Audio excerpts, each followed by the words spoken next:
sides, for if you're up against a property line or a building, then that's fine. Yeah. On that bottom would be a layer chip. Yeah, so what we typically do is we have media, 2 inches of 78 stone, and then 57, which is our drainage rock, 57 stone, which is our drainage rock around the under drains. So maybe 6 or 8 inches of that, depending on what the engineer or the landscape architect decides. Has there been any studies on the lifespan of these types of systems? Of bioretention cells. The oldest one that's out there that I know of is Prince George's County, so that would be 1998. So the oldest one would be 15, 16 years old now, and it's still functioning very well. The one pollutant that you really have to be concerned about with lifespan is dissolved metals. So dissolved copper, zinc, lead, etc. There's only so many binding sites on a soil for those metals. And so what they've shown in lab tests, because we don't have one that's old enough yet, in lab tests they've shown roughly 50 to 100-year life for dissolved metals removal. But TSS and nitrogen and all of those are all either biological or chemical processes or just sedimentation, and so that's going to occur no matter how old the system is, in my opinion. Yeah. So your maintenance on the systems is very low.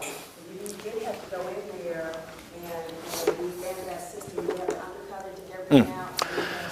Yeah, that's a good question. If you get a clogging layer that occurs at the surface, if you get a clogging layer, typically it's going to occur right at the surface. You're going to get like if you have an out parcel, right? They typically vegetate them with glass and bare soil, and there's no vegetation at all, right? So if you got that draining to your bioretention cell, you're typically going to get like a caking layer that forms at the surface. And so I've actually renovated one of those before. It's not a fun process. It's a shovel and wheelbarrow type activity because they'll only be like a quarter, half-inch thick, but it'll completely clog up your system. And that'll be very obvious because you won't get any drainage from the system at all. It'll stay ponded for multiple days after the rain event.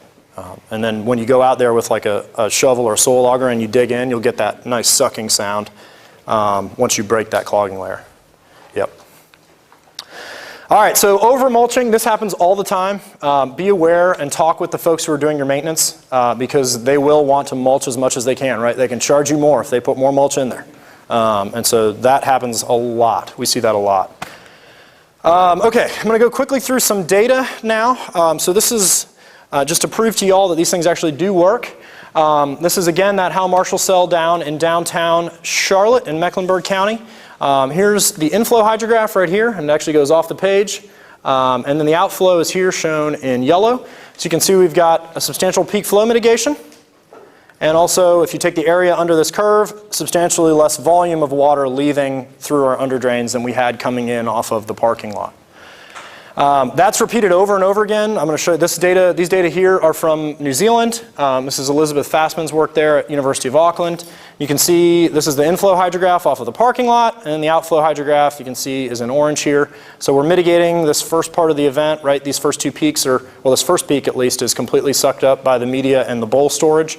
And then even subsequent peaks are somewhat mitigated later on in the event. The blue line is rainfall.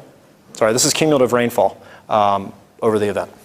So the highest slope is going to be your hardest rain event, your hardest portion of the rain event, your most intense portion of the rain event right here. And then there's no rainfall occurring right here. Question? Many of these are in urban environments, and usually the landscape, the property owners want to keep the landscape bioswales, which is nice. Sure. I mean, one of the issues that we all have is that weed overgrowth all Yep. over everything. I Sure. mean, everybody knows it. Crabgrass, you name it, Yep. you get it, and it grows. Yep. And I'm assuming you don't want a lot of foot traffic on this medium because you don't want to compress it. And so, what is your suggestion for just ordinary maintenance, keeping the areas looking nice? You do have to access, you do have to weed. There's no doubt about it.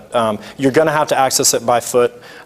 Do you compact the soil? Probably a little bit. I think I calculated it one time and I'm like, if I stand on the balls of my feet, it's like 4 PSI. So it's like the same amount as a tracked excavator. It's not really that much pressure when you're standing on the soil. So, for a long period of time, Yeah. going out there with your wheelbarrow and you're going to do it. You're going to do it. No, you have to do it. You have to do it. Yep. Yep. No, I'm not arguing against that at all. No. What about the use of herbicides? A lot of people are going to do that Yep, it happens. I mean, I think that's going to be something you're going to have a very hard time convincing people to not do. We have looked at hydrocarbons. I don't know that we've necessarily looked at herbicides. A lot of them are organic in nature, and so they will, well, some of them are recalcitrant. It depends on which one. There's a large variety of herbicides, obviously, so I don't want to make a gross generalization. Typically with herbicides, and they'll go in and hand pull the weeds. Yeah, weed eater. You'll see weed eaters a lot, that type of thing. I mean, once the shrubs get dense enough, like after 5 or 6 years, you typically don't have to even replace your mulch because there's going to be a lot of leaf loss, etc., that's going to provide enough organic matter, and they're so close together that it's hard to actually access them to get rid of the weeds. Yeah. So from an individual storm event perspective, you do get peak flow mitigation, and you can get total volume reduction up to that design storm. All of that water will go into the soil or be stored in the bowl and be treated by the media. Some more examples of volume abatement. I'm going to show some data from Maryland and Pennsylvania. If y'all come to the bioretention training in December, I think it's December 11th and 12th, Drs. Traver, Davis, and then my boss, Dr. Hunt, will be here. So Traver is up at University of Maryland. Traver's up at Villanova in Pennsylvania. Alan Davis is at the University of Maryland, and so they've combined a lot of their data. So you'll see some slides here where I've got Maryland data and Pennsylvania data, just to prove to you that it works once you cross state lines. It does, I promise. Processes are still the same, even though people don't necessarily believe you. So this is an exceedance probability graph. So this is just all the storms that were monitored at the site probability-wise. So you can see here that more than 50% of the storms had no outflow for all 3 of these cells, one in Maryland, one in North Carolina, one in Pennsylvania. And then the volume discharge ratio, this is simply the ratio of volume that comes out of the underdrain to the ratio of the volume that came into the system. So 1 would mean that in equals out. This would mean no outflow at all. You can see generally that as your rainfall depth increases, you get more outflow. Pretty obvious. But again, more than 50% of the storms here are mitigated in all 3 of these cells. And that makes sense because a lot of our events are less than the 1-inch design storm. I promised you some temperature data. This is some temperature data from up in the mountains. This happens to be a bioretention cell in Brevard, North Carolina. Median inlet and maximum inlet are the circles, temperatures. So these are different storms here that have occurred. And we're only really concerned about it during the winter, so that's why we have, or during the summer, excuse me, that's why we have a break in the data there. And then the outlet temperatures are these boxes, and you'll note there's a lot less outlet temperatures. Why would that be? Because those storms have been completely sucked up. There's no outflow from those storms. So you can see how many storms in this particular case were sucked up. And what I want to mention, there's 4 bioretention cells that we studied up in the mountains, and when you look at the size of the system, so this particular cell was 4% of the watershed area. This one was 4 times that, right? 16%. You can see how that changes the number of events with outflow. 80% down to 12%.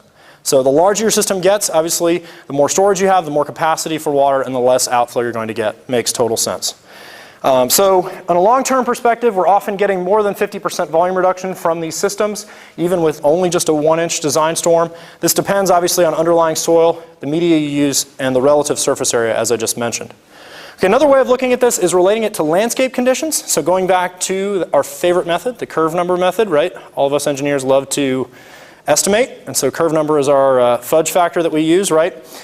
So here's our curve numbers, typical curve numbers for different hydrologic soil groups and different land uses, right? And you'll note that, of course, parking lots and rooftops have the highest, 98.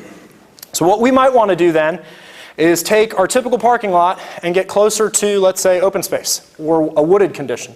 Whatever our pre-Columbian condition was, right? Whatever that might be.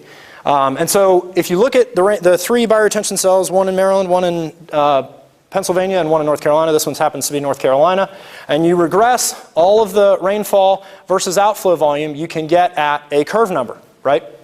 So in this case, in North Carolina, we got a curve number of 79. This was over a hydrologic soil group C soil, so we didn't quite get all the way to the wooded condition, which is this red line. But we got close to it, right? Much, much better than the 98 for a parking lot. Here's another example, Pennsylvania. Parking lots in black here are regressions in blue. A curve number is 78, and a wooded condition on that site would have been 70. Again, another example in Maryland. I'm not going to harp on this, but you can see they're all in a curve number in the roughly mid to high 70s. So our catchment curve numbers are shown here for those 3 bioretention cells. These are the watershed curve numbers. Equivalent curve numbers post bioretention, you can see 75 to 79. Pretty good mitigation of our urban hydrology. And these were our target wooded conditions. So we're getting pretty close to our target with bioretention. All right, water quality. As I said earlier, there's a number of mechanisms. I'm not going to go over all of them here. I've talked about some of them already. But just qualitatively, you can look at in versus out, right? It's a lot cleaner. A lot less sediment, a lot less nutrients, a lot less oil and grease, etc. So these are the 2 Maryland sites I'm going to talk about. College Park, Maryland. There's the bioretention cell there on the left. And Silver Spring, bioretention cell there, kind of standard looking. If you look at TSS data, you get pretty much a 10-fold reduction, 90% reduction in TSS across the board. So this is inlet concentration, ranked inlet concentration for the 2 cells, and then ranked outlet concentration. You can see some of the outflow events had no flow, and so we're not able to calculate the TSS values there. All the water was sucked into the system. But you can see reductions from, if you rank the storm events from 600 down to 40. So that's really a substantial reduction in TSS leaving our system. All right, polycyclic aromatic hydrocarbons. These are essentially hydrocarbons that come out in oils and greases that come off of cars. You can see, I think, 15 of them that are shown here. The inlet are these light blue bars, and the outlet are the red bars. And you can see in a lot of cases there's actually no red bar, which means we've reduced all of that PAH concentration. So we do feel very good about oil and grease removal. Lead, copper, zinc across the board are fairly well attached to sediment. And so you can see inlet here, and then outlet in blue, and then the other outlet in green has only 1 point because all the others were below the detection limit. So very good lead removal. Same story for zinc, inlet, outlet, very, very good zinc removal. Copper is a little bit less partitioned to the sediment-bound phase, and so we've got inlet here, and then the paired outlet in blue, inlet here, and then paired outlet in green. You can see there is some reduction, but it's more on like the 50 to 60% range rather than 90 or 95. So the mulch and upper media layers are really going to be where you get your metals, TSS, and hydrocarbon removal, and it's really quite good across the board in bioretention. So not so great signs, right? Warning health risk. All shell, this is actually a picture from New Zealand as well. All shellfish in the Coromandel and Bay of Plenty coastal area from Tairua to the mouth of the Waikitani River are likely to be affected by paralytic shellfish poisoning. I don't know what that means, but it doesn't sound good, right? You probably don't want to eat that shellfish. And so what's causing this are pathogenic bacteria, right? Or indicator species of bacteria. I'm sure y'all have some issues with this in the coast. We have a lot of them in North Carolina. Question? You're saying that the mulch intercepts a lot of the heavy metals? Correct. It absorbs to the organic matter in the mulch. Okay. The metals do.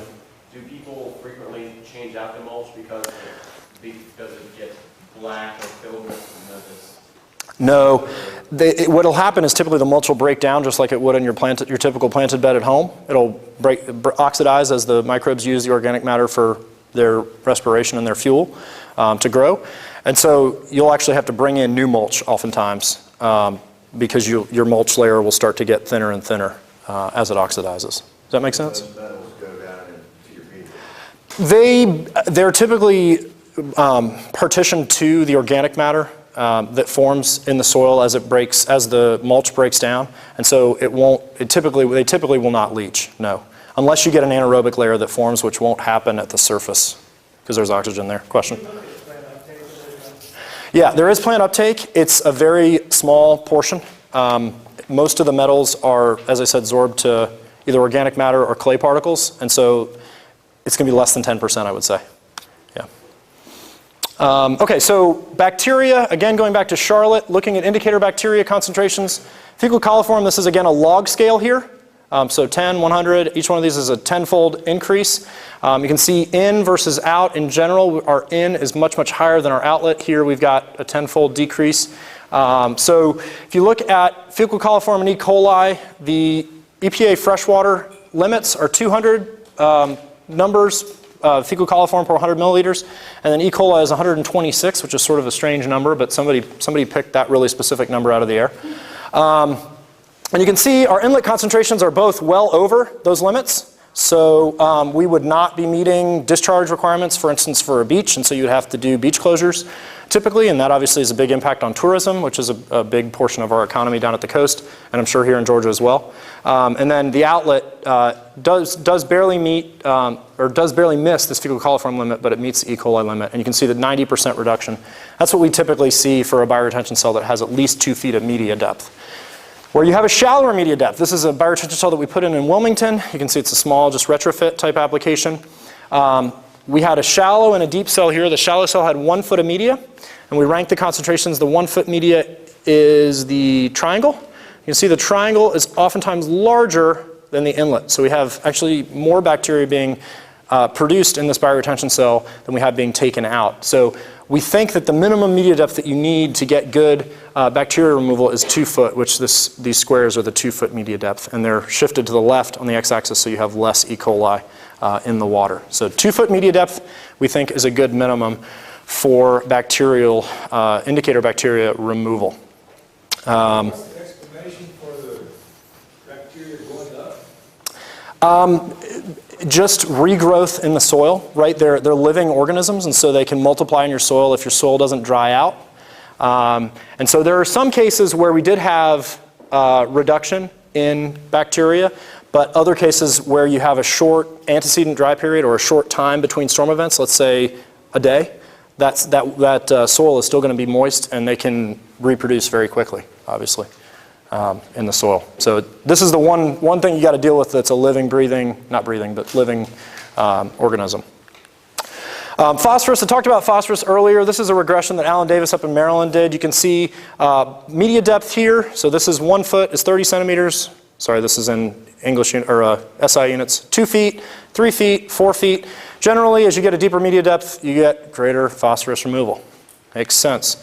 Mass loads of phosphorus for his 2 sites, Silver Spring, you can see 3.6 down to 0.72 kilograms per hectares per year, and 0.9 down to 0.38. So roughly a 60% reduction, at least in phosphorus mass in the bioretention cell, or through the bioretention cell. So proper media selection, as I mentioned earlier, I'm not going to hit that point anymore, but you really need to look at your phosphorus content in your media if you want to get good phosphorus removal.